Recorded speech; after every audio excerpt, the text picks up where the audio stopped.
In kakšno je vaše sporočilo, gospod Franc Bogovič, kot evropski poslanec, kaj sporočate ljudem, prebivalcem, državljanom Slovenije ob tem protestnem shodu slovenskih kmetov v Velikih Laščah?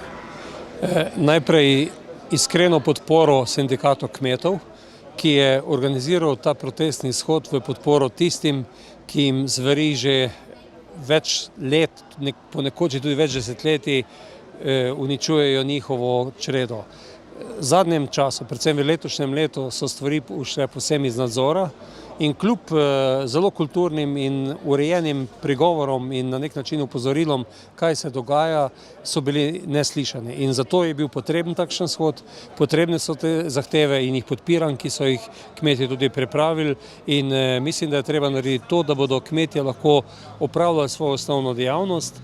Slovenija je takšna država, da je v njej kar 60% gozdov, od tistih 30% kmetijskih zemljišč, ki jih imamo, je kar 2/3 travinja.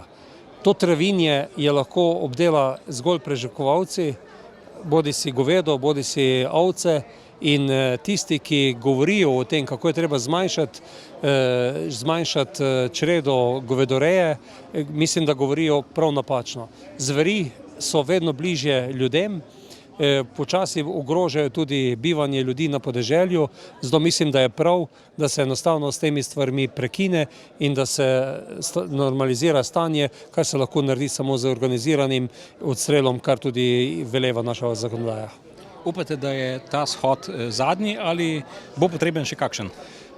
Upam, da bodo tisti, ki morajo o tem odločati, to slišali, kajti vekoliko ne bo, da sem prepričan, da ne bo zadnji. Kmetje so odločeni, da se enostavno postavijo za svoje pravice in prav imajo. Hvala lepa. Prosim.